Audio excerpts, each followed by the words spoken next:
Dans la foulée des commémorations en fanfare ou en méditation des 62 ans d'indépendance de la RDC, pendant qu'à Kinshasa, à l'ouest du pays, on se préparait à se trémousser à l'occasion du concert de réconciliation de Wenge Musica.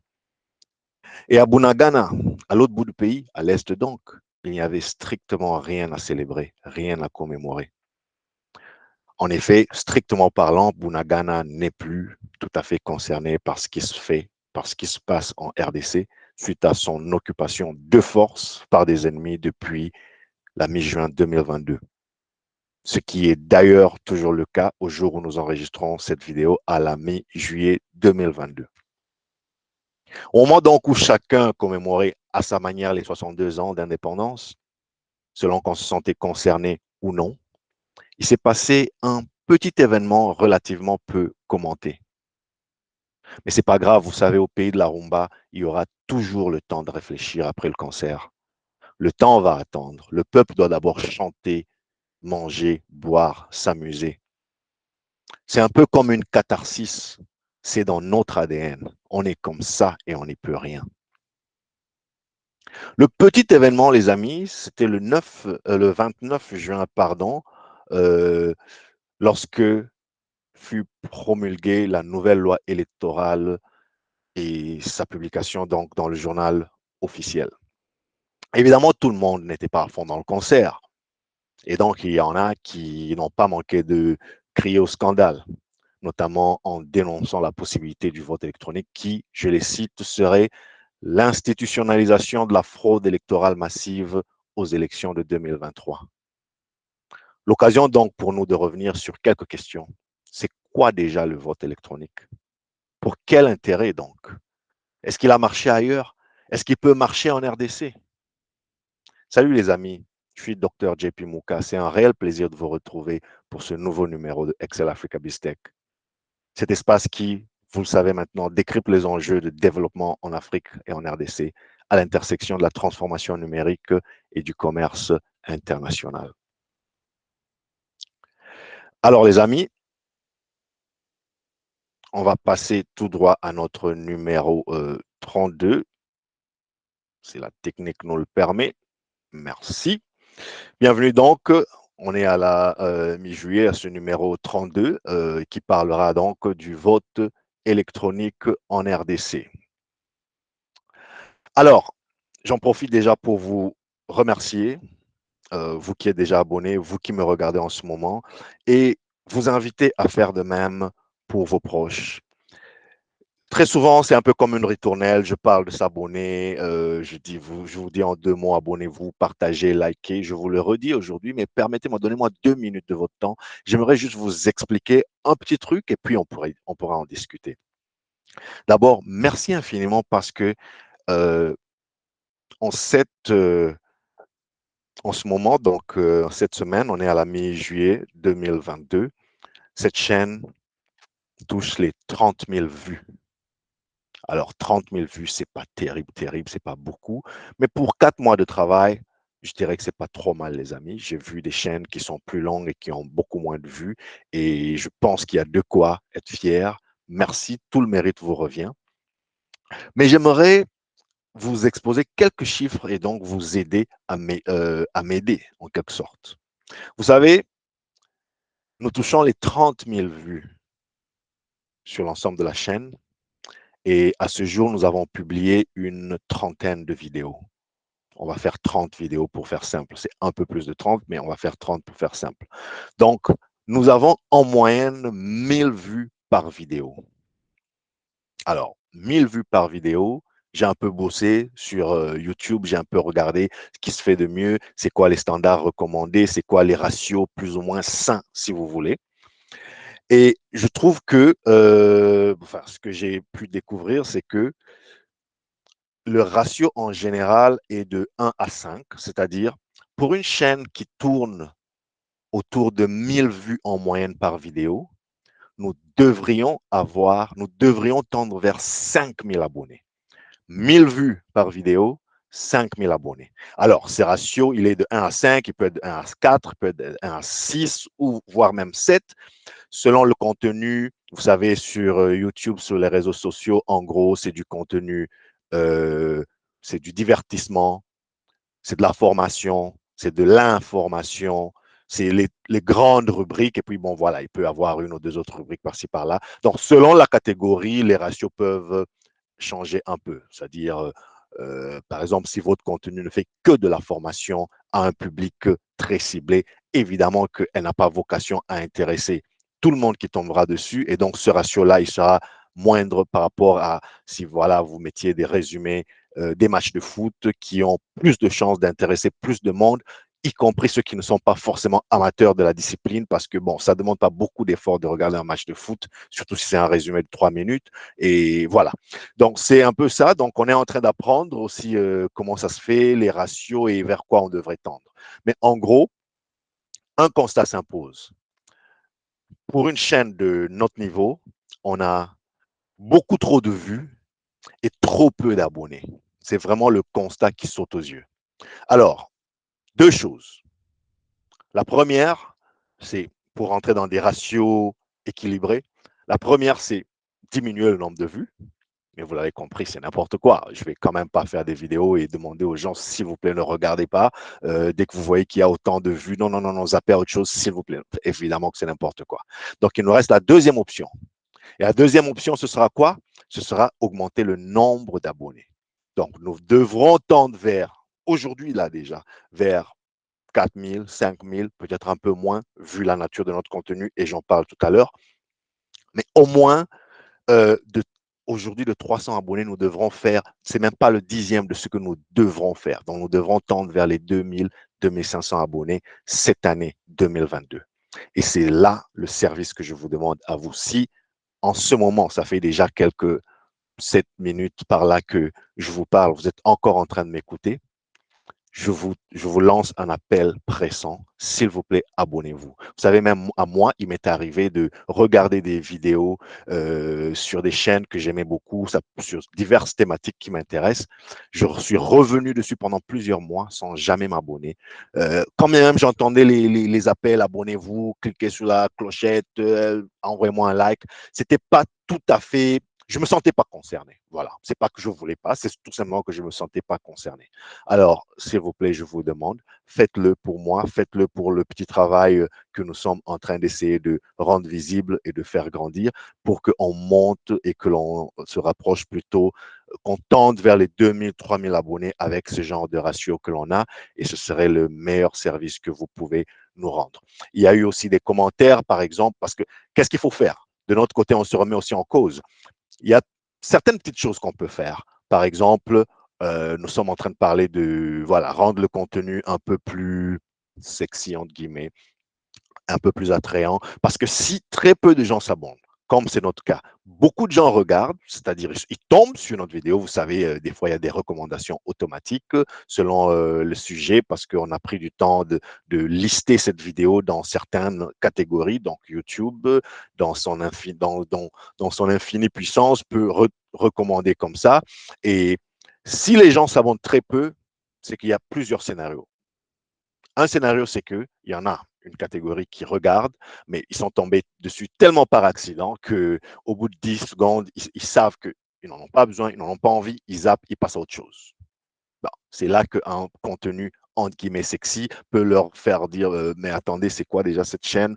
Ils vont écouter, écouter, écouter. Ça, c'est un des scénarios.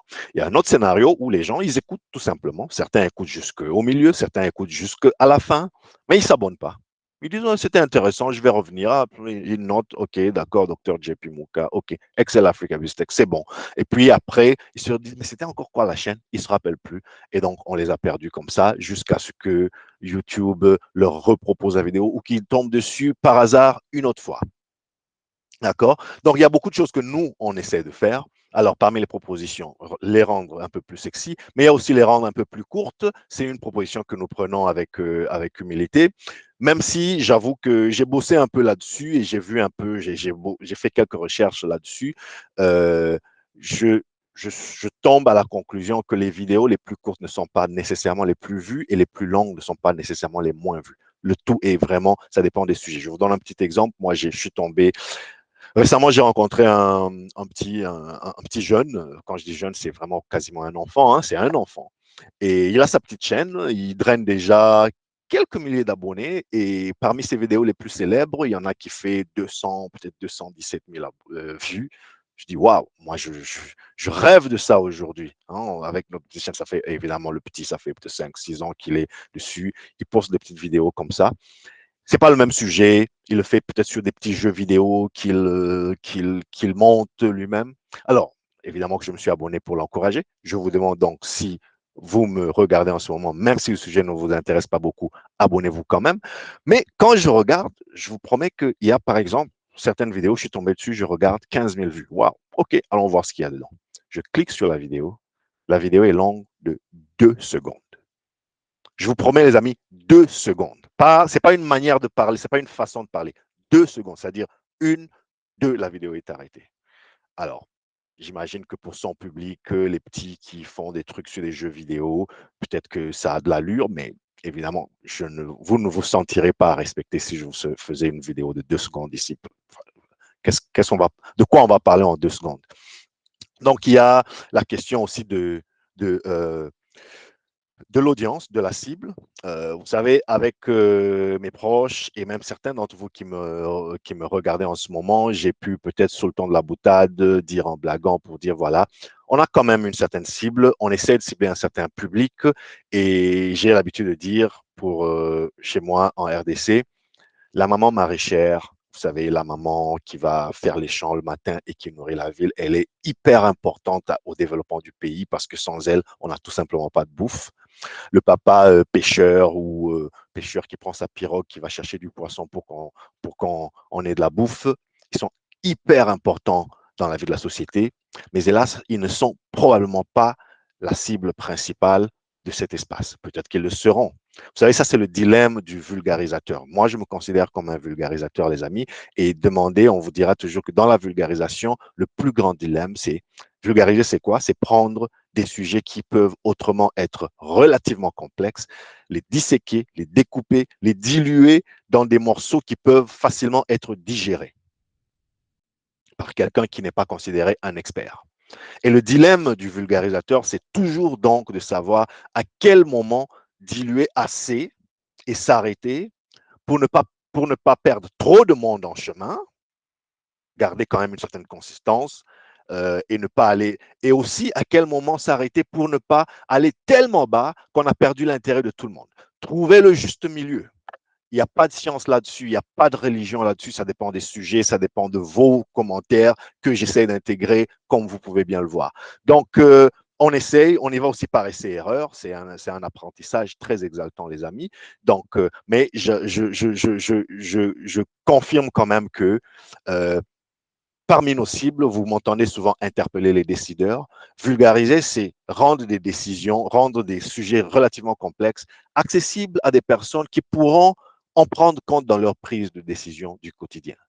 Donc, vous avez compris, je vous le répète, ce n'est pas la maman, les décisions quotidiennes de la maman maraîchère qui sont le focus premier de cet espace, mais c'est les jeunes étudiants, les jeunes professionnels, les jeunes managers, voyez-vous, les dirigeants, tout simplement, parce que il y a des dirigeants, c'est pour ça que je vous dis, j'ai pas envie de rentrer à niveau deuxième primaire, parce que les dirigeants africains, les dirigeants congolais, il y en a qui sont très calés dans certains domaines, il y en a qui sont très bien formés, qui ont fait leurs études dans toutes les grandes universités du monde. J'aimerais les interpeller de temps en temps ici, et ce n'est pas en leur racontant des, leur donnant de la bouillie, si vous permettez, niveau deuxième primaire. Ils vont zapper au bout de 2 secondes, ils vont se dire, mais il nous prend pour des cons ou quoi? Donc, c'est cet exercice d'équilibriste, j'ai besoin de vous là-dessus. Et entre-temps, contrôlons ce qu'on peut contrôler, c'est-à-dire le contenu. On met beaucoup d'efforts dans la qualité. J'espère que ça se voit, mais en tout cas, ça devrait se voir et ça devrait s'améliorer. Mettons aussi de l'effort dans voilà, la vulgarisation, en parler. Je vous répète depuis un certain temps, plutôt que de balancer à des centaines de personnes qui n'en feront rien, parlez à 2 personnes qui s'abonneront devant vos yeux. Voilà, c'est comme ça. Elles s'abonnent tout de suite. Même si le contenu ne les intéresse que moyennement, elles pourront zapper, elles pourront mettre en sourdine les notifications, elles pourront revenir de temps à autre, mais au moins chaque abonné. C'est gratuit, ça le restera. Et pour vous, permettez-moi de dire que c'est presque rien. Ça vous coûte rien, mais pour moi, ça représente beaucoup de choses. Un abonné en plus, ça représente beaucoup de choses. Merci pour votre attention, les amis. Ce fut un peu long cette rubrique cette fois-ci, mais j'avais souhaité vous en parler pour vous déjà célébrer les 30 000 vues, célébrer les 300 abonnés. On va apprendre à savourer les petites victoires pour être prêt à savourer les plus grandes. Si je ne peux pas vous apprécier maintenant que vous êtes 300 à suivre régulièrement cette chaîne, comment pourrais-je vous apprécier quand vous serez compté en milliers, en millions, pourquoi pas? Merci à vous pour votre attention sur le sujet là. Alors, rentrons maintenant dans le vif du sujet, si vous permettez, les amis. Commençons déjà par clarifier ce que dit la nouvelle loi électorale tant décriée au sujet du vote électronique. En gros, elle laisse à la CENI la discrétion d'organiser un vote manuel, électronique ou semi-électronique. Donc là, on est en train de parler de la loi numéro 22 du numéro 22/029 du 29 juin.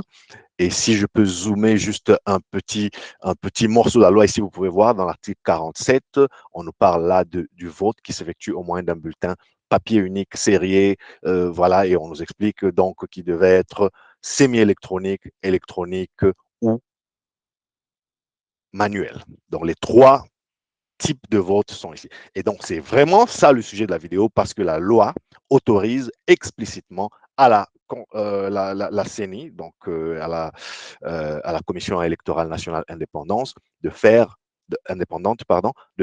comme bon lui semble. Très bien. Alors, essayons d'aller voir ce qu'il en est vraiment. Donc, on va essayer de voir et de se dire, bon, déjà, les amis, c'est quoi le vote électronique? Le vote électronique, c'est quoi le vote semi-électronique? C'est quoi le vote manuel? Prenons le vote manuel. Comme vous pouvez le voir là, c'est le vote traditionnel. C'est la manière traditionnelle pour l'électeur d'exprimer son choix en marquant manuellement sur un bulletin physique, papier en l'occurrence, et en déposant dans l'urne physique. Voilà. L'urne sera dépouillée pour le comptage manuel des suffrages, comme vous pouvez le voir là. C'est ça le vote manuel. Mais maintenant, parlons du vote semi-électronique. Alors, le vote semi-électronique, les amis, c'est un vote qui combine divers degrés entre le tout manuel que nous venons de décrire et y injecte graduellement, ça dépend des degrés, une dose d'usage numérique. L'exemple le plus patent, l'exemple le plus parlant aujourd'hui, surtout quand vous êtes congolais, c'est un peu comment les élections de 2018 furent organisées à travers la machine à voter que vous pouvez voir là sur votre écran.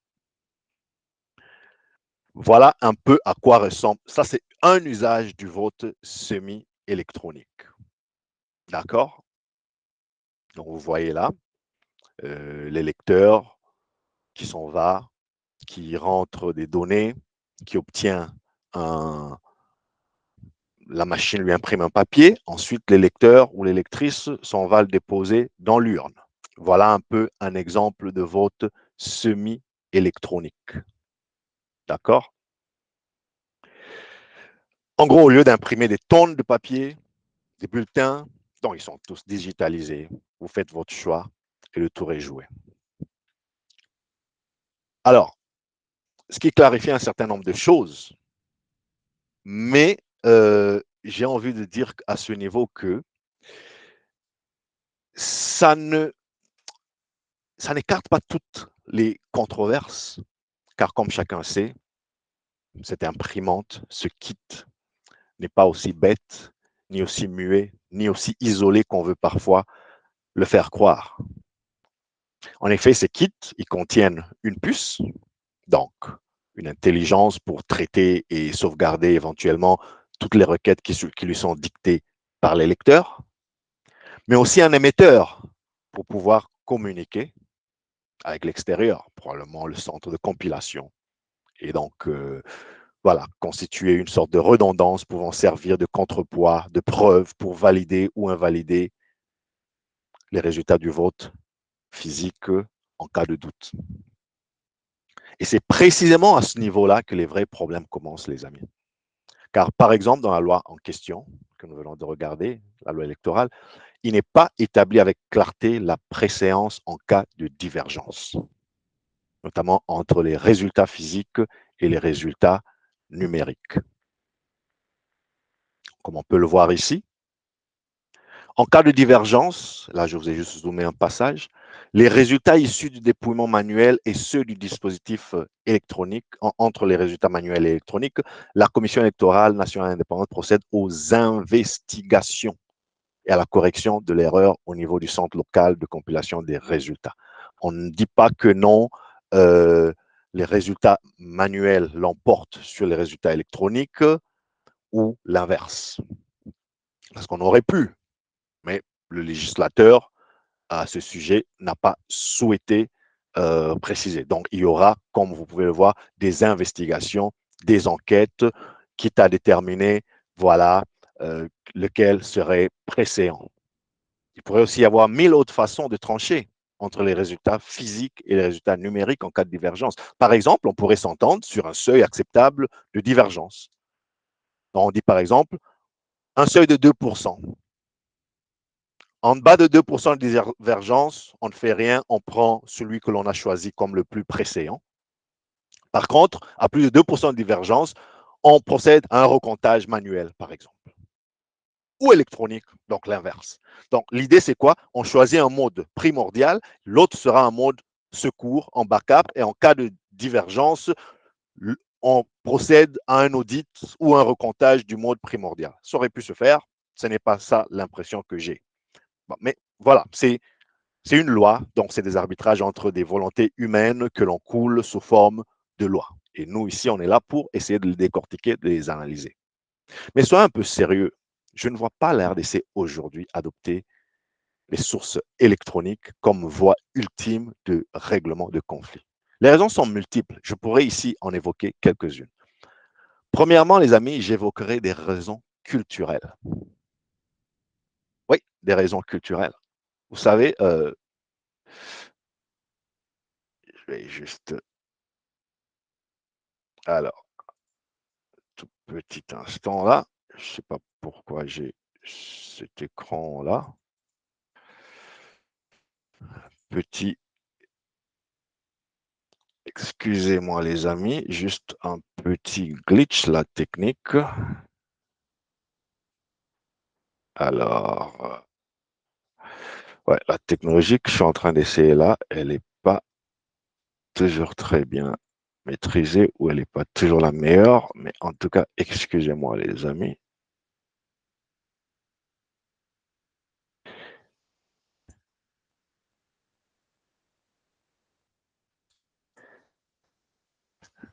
Alors,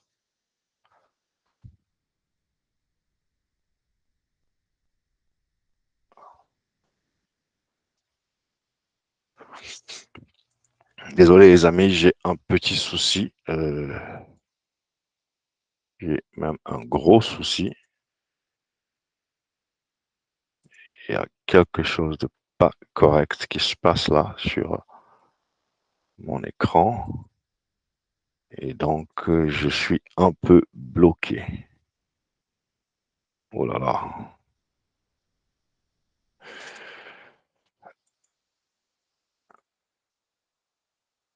Voilà. Désolé les amis, j'espère que vous êtes bien revenus. Voilà.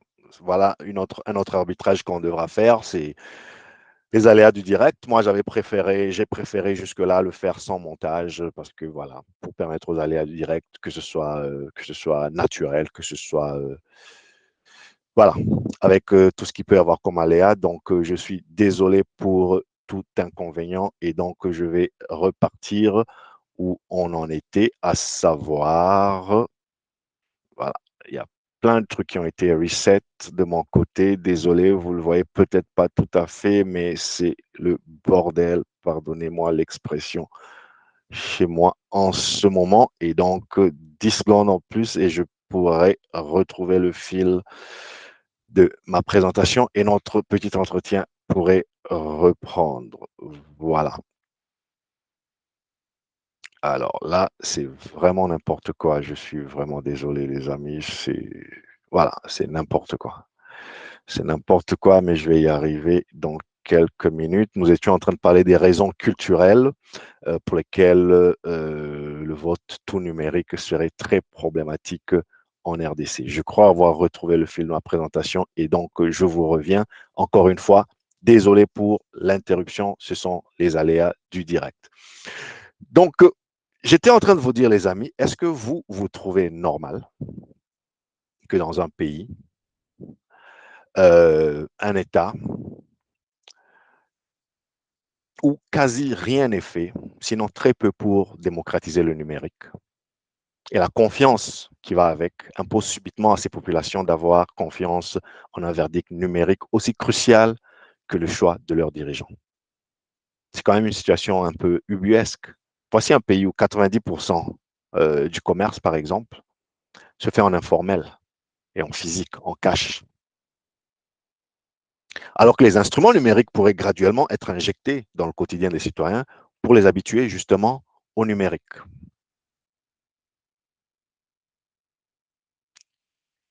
Combien d'innovations, par exemple, les amis, l'État a-t-il mis en place dans l'administration centrale à ce jour et vulgarisé au sein de la population? Quels incitatifs l'État a-t-il mis en place pour pousser la population à faire par le numérique ce qui auparavant était fait manuellement? C'est un peu comme si un parent, je vous donne un exemple, vous avez plusieurs voitures, vous avez des enfants, vous avez des jeunes enfants qui n'ont jamais touché à un volant, vous n'avez jamais daigné leur apprendre à conduire, vous n'avez jamais pris le temps de les envoyer dans une auto-école. Et puis, le jour où ils ont leur plus grand rendez-vous, à tort ou à raison, eux, ils le considèrent comme le plus grand rendez-vous, ils doivent y être dans une heure, ils s'apprêtent à prendre leur train, leur bus, comme d'hab. C'est tout à fait simple, ils sortent, ils ont jusqu'à se pointer au bout de la rue, le bus passe, ils seront à leur rendez-vous à l'heure. Et ce jour-là, papa qui dit non, non, non, non, aujourd'hui, tu dois conduire la voiture, ça ferait bien pour la famille que tu y arrives dans la grosse voiture de papa. Mais l'enfant n'a jamais conduit de sa vie. Il est déjà stressé, il veut arriver à l'heure. Pour lui, c'est un rendez-vous hyper important. Et ce jour-là, papa s'impose, tu dois conduire. Mais ça sera la catastrophe. Ça sera le stress pour l'enfant. Il peut commettre un accident. Mais le pire peut arriver. Je vous dis ça pour un peu vous montrer que l'État congolais, très souvent, ne nous initie pas à des choses et puis à des échéances aussi cruciales dans le commun des Congolais comme les élections. Du coup, on voit le tout numérique sortir. On n'a jamais vu une possibilité du tout numérique quand il faut demander un passeport, quand il faut demander un permis de conduire, quand il faut faire les tâches du quotidien, quand il faut postuler dans la fonction publique, on voit rarement le tout numérique là-bas. Quand il faut juste prendre un petit rendez-vous pour récupérer un formulaire, on ne voit pas le tout numérique. Et du coup, dans une échéance aussi cruciale, à tort ou à raison, que les élections, pam, vous avez la possibilité de faire le tout numérique. Supposons que la CENI le prenne au mot et que la CENI avance dans le tout numérique. Qu'est-ce que vous en pensez? C'est de cela qu'on va parler. Alors, donc, c'est un peu compliqué, les amis. L'État a mis très peu d'incitatifs pour pousser les populations à s'éduquer au numérique. Les paiements en ligne, les comptes bancaires, très peu. Donc, c'est quand même étonnant que du coup, lorsqu'il s'agit d'élections, on devienne, nous, État congolais, les prêtres du numérique. Mais il y a aussi des raisons techniques, les amis. Quelles infrastructures, quelles autoroutes de l'information ont été mises en place pour déployer, encourager et surtout sécuriser les usages du numérique? Qui détient la propriété intellectuelle sur toutes ces infrastructures matérielles et logicielles sur lesquelles vont tourner le processus électoral? Tenez, pour une transparence totale, les amis, la société civile, vous savez, et autres parties prenantes au processus électoral peuvent, par exemple, exiger et obtenir que soit rendu public le code source, c'est-à-dire la matrice même qui décrit le fonctionnement du processus électoral dans les moindres détails. Ça a été fait dans un pays comme l'Estonie, qui est un leader du tout numérique. On en parlera un jour. e-government, l'administration numérique. L'Estonie, c'est un champion pour des raisons un peu par la force des choses, mais on y reviendra un jour. Eux, là-bas, par exemple, le vote, c'est du tout numérique. C'est-à-dire, voilà, l'exemple de tout numérique qu'on est en train de décrire ici, en Estonie, ça se fait. Mais on a vu que dans d'autres grandes démocraties, d'autres pays, comme aux États-Unis ou en France, ça reste encore très problématique, le fameux tout numérique. Et donc, nous avons là un pays qui importe même les calculettes, qui sont élémentaires, les petites made in China, made in Taiwan. Je ne parle même pas de calculettes scientifiques ou de tablettes intelligentes. Nous avons ici un pays où, voilà, près de 10 ans que nous parlons de machines à voter. Machines à voter de manière concrète. Il y a des élections qui se préparent, qui se sont au moins une élection qui s'est organisée dessus. Mais notre État n'a jamais pensé développer une forme d'expertise technique locale, autonome, souveraine sur la fabrication de telles machines. Par exemple, à travers l'encadrement des sociétés qui détiennent pareille expertise. Et donc, nous attendons les échéances électorales pour aller lancer des appels d'offres, pompeusement baptisés avis d'appel d'offres international, parce que vous savez, international, ça fait bien, ça fait plus sérieux, ça fait style.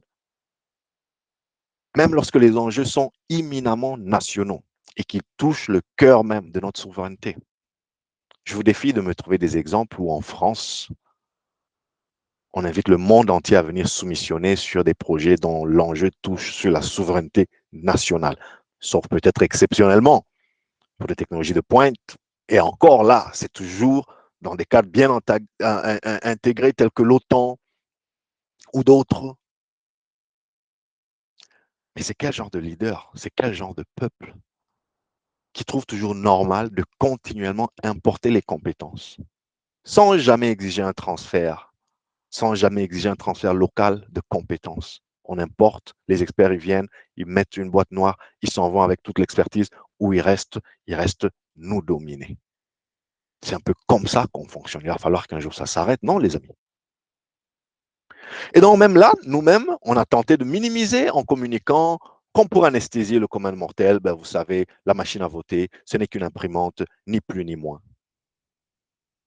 Ça va, elle est simple, c'est pas crucial. Mais si c'était vrai, si elle n'était qu'une imprimante, si elle était aussi bête qu'on nous l'expliquait, c'est-à-dire juste, voilà, tu choisis voilà, ton candidat, tu cliques et tout. Si c'était que ça, les amis, pourquoi alors sommes-nous incapables de développer localement une bête imprimante pour nous-mêmes?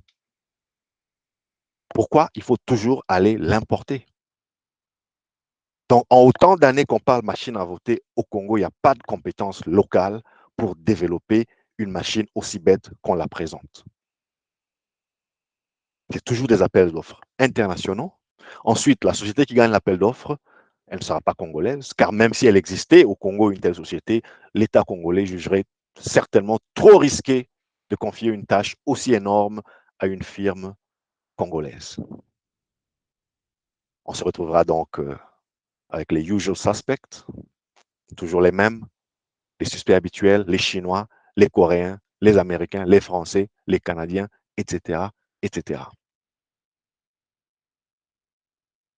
Mais bon, vous savez, on a récemment intégré la ZLECAf. Est-ce qu'on ne pourrait pas utiliser une telle occasion pour développer une certaine complicité avec un pays africain qui pourrait avoir la technologie, je ne sais pas moi, Afrique du Sud, Maroc, voilà, un pays d'Afrique subsaharienne, peut-être qui a la technologie, un pays que l'on considère assez proche de nos réalités, qui pourrait faire un rigide transfert de technologie derrière? Non. Ah, vous savez, c'est sensible. Il faut. Mais alors, la ZLECA, on l'a intégré pourquoi? Juste pour que tout le monde vienne verser son trop-plein dans la RDC, un pays qui lui-même ne produit rien. C'est un peu les chaînes de valeur, c'est ça, non? C'est un peu ça. On peut aussi développer des chaînes de valeur. Nous, on va importer ceci là-bas. Eux, ils vont nous amener telle compétence. Vu que tout ça est dans un cadre où il y a très peu de droits de douane. Donc, voilà, c'est un peu gagnant-gagnant. Non, on ne le fait pas. On le fera comprendre que c'est un État post-conflit, c'est trop délicat, etc., etc. Mais toutes ces firmes ici, ce que vous ne savez pas, et ce que ceux qui savent font semblant de ne pas savoir, c'est que dans leur pays, elles ont déjà signé des accords avec leurs États pour absolument remettre toutes les informations à la demande. Il n'y a pas une seule société américaine, il n'y a pas une seule société chinoise qui refuserait à son gouvernement de remettre des informations que le gouvernement juge critiques et si son gouvernement le lui demandait.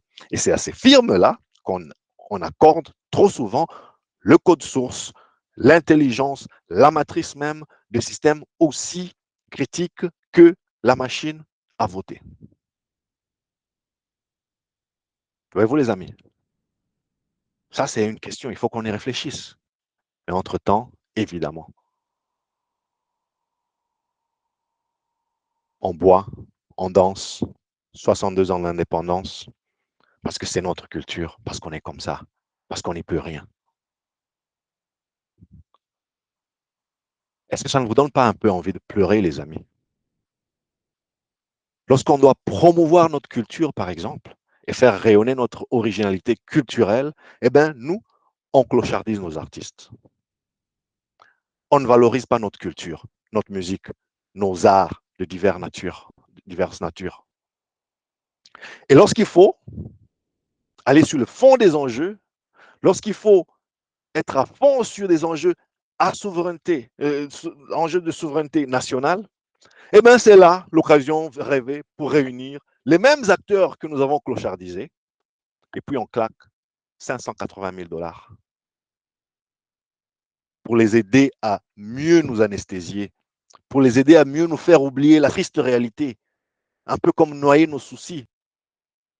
Nous sommes vraiment un peuple à contre-temps, les amis. Moi, je suis un grand fan de la rumba, mais là, je dois dire tout haut, honte à nous.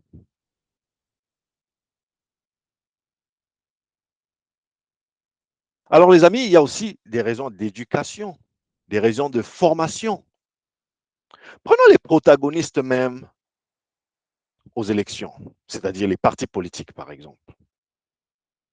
Quel est ce parti politique qui, dans son fonctionnement quotidien, encourage l'adoption du numérique parmi ses adhérents?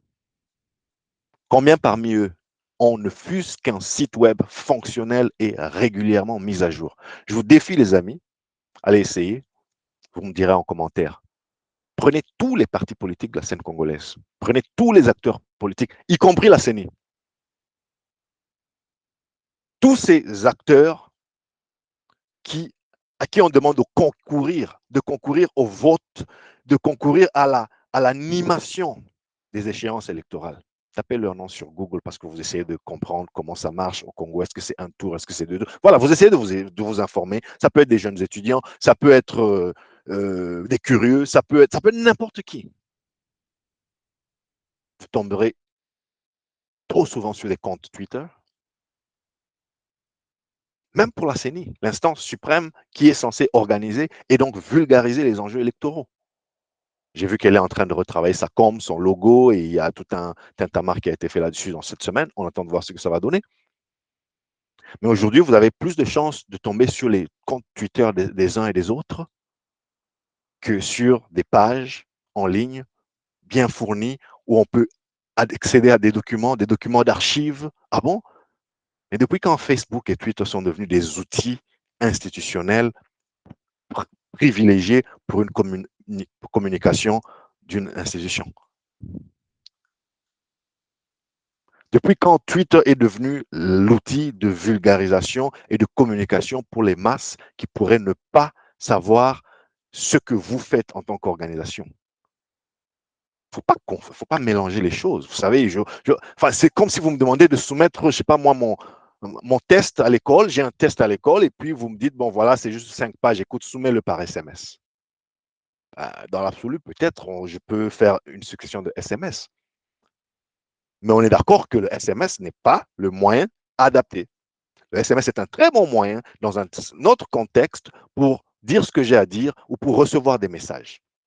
C'est pareil avec Twitter. Twitter, c'est pour l'information instantanée, c'est pour le buzz. On a 160 caractères pour s'insulter en général sur Twitter. Donc voilà. Je dis ce que j'ai à dire en deux phrases, c'est-à-dire que je ne peux pas t'expliquer ce qui est le fond de ma pensée. Tu reçois déjà ce qui n'est pas le fond de ma pensée, mais tu m'insultes quand même sur ce qui n'est pas le fond de ma pensée. Et on commence à échanger les insultes comme ça. Parfois, il y a des bonnes choses qui sortent de Twitter. Là, je prends le pire des exemples. Mais c'est un peu ça, Twitter. On est forcé à réfléchir en 140 ou 160 signes.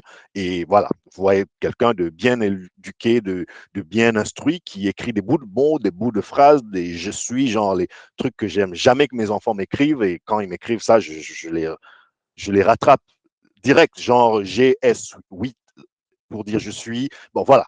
C'est pas parce qu'ils ne savent pas écrire. Bon, beaucoup, pour certains, il y a un question mark, mais pour d'autres, c'est parce que, voilà, il y a 140 signes pour dire ce qu'on a à dire, mais c'est vraiment avec cet outil-là que vous allez éduquer une nation sur à quoi sert cette institution, qu'est-ce qu'elle a réalisé par le passé, qu'est-ce qu'elle devrait réaliser, c'est quoi ses missions. Sur Twitter, essayez de revoir votre communication, les amis. Il y a plusieurs médias sur plusieurs plateformes et chaque média a son importance. Twitter est très important dans certains contextes, WhatsApp, Facebook, les réseaux sociaux, mais un site web, ça reste quand même une présence formelle pour une entité. Je ne sais pas pourquoi au Congo, les institutions ont du mal à avoir un site web bien fourni, bien renseigné et bien entretenu. Enfin, c'est quoi? Ça coûte trop cher d'héberger. C'est quoi le problème en fait? Dites-moi un peu en commentaire. Peut-être que vous en savez plus que moi. C'est quoi le problème? Pourquoi on a des ministères entiers qui n'ont pas un site web fonctionnel? Expliquez-moi un peu ça parce que, je sais pas, moi, je suis un peu perdu là. Je suis un peu perdu là. Voilà, là, je passais juste sur la commission électorale indépendante de Côte d'Ivoire juste pour m'amuser. J'ai vu que c'est plutôt bien fait. C'est un site web, mot du président, contactez-nous, consultez ceci. Il y a des documents téléchargeables. C'est quoi il y a leur médiathèque. Il y a, enfin, c'est pas très compliqué ça, les amis. C'est pas compliqué du tout. Nous, on a une CENI qui existe depuis. Oui, c'est vrai, il y a des nouveaux intervenants aujourd'hui. Mais attendez, on en est à notre troisième cycle électoral. Ça fait depuis 2006 que cette institution-là existe sous divers leaderships. Mais voilà, la mémoire institutionnelle. Aujourd'hui, quand je tape CENI RDC, je dois galérer sur Google. C'est tout simplement pas acceptable. Je ne sais pas si vous trouvez que c'est acceptable. Moi, je trouve que ça n'est pas acceptable. Donc c'est un peu ça, nous avons des dirigeants qui, par mimétisme ou pour d'autres raisons encore plus obscures, peut-être plus inavouables, entretiennent des discours qu'eux-mêmes ne comprennent vraisemblablement pas. Eux-mêmes ne croient pas que le numérique soit un levier puissant pour attirer, pour recruter, pour interagir avec leurs propres membres, leurs propres équipes, leurs propres adhérents, comme dans le cas des partis politiques. Mais ils forcent quand même la population dans son ensemble à avoir foi en des systèmes tout numériques. Est-ce que vous comprenez un peu ça, les amis? Et pourtant, tout ce monde, il roule carrosse. Parfois, ils attirent même la pitié de l'observateur naïf quand tu passes devant leur bâtiment. Quand tu rentres dans l'ascenseur, tu te dis, ouh là là là là là là, il n'y a vraiment pas de budget ici. Ils tirent le diable par la queue, mais ils roulent tous carrosse. Et puis là, tu as pitié, c'est jusqu'à ce que tu entendes les montants qui ont été détournés. Là, tu vas entendre, non, l'ODEP constate que 67 millions de dollars destinés à telle ou telle institution a pris une destination qui reste à démontrer par les acteurs de la dépense publique. Ah bon? 67 millions? Pas de site web digne de ce nom?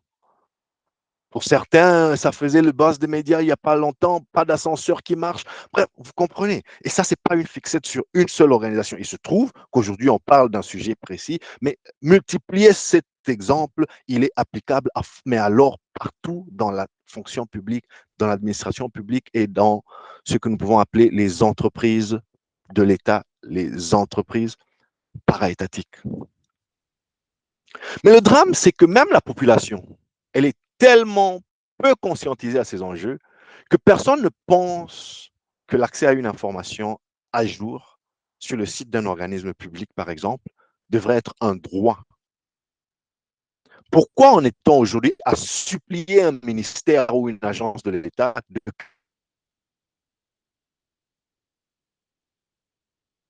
créer un site web?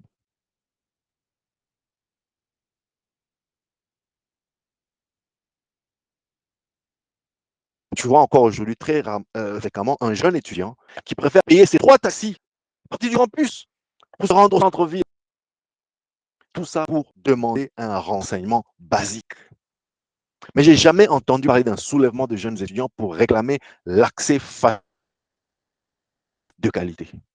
On est resté à des réclamations qui sont au niveau, excusez-moi, mais au niveau alimentaire, au niveau du ventre, dans la pyramide des masses logiques, les amis. On en est encore à manger, à boire, à des besoins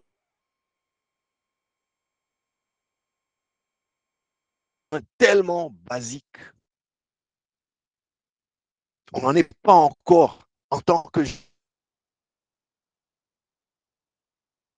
nous, étudiants, chercheurs, nous, jeunes professionnels, nous rendons compte que dans nos rapports,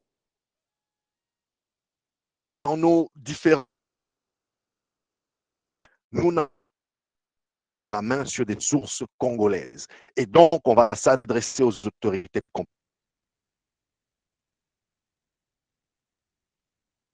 compétentes pour que soit fait quelque chose et qu'il y ait du contenu, que le gouvernement, que l'État congolais encourage du contenu local. On ne voit pas trop ça.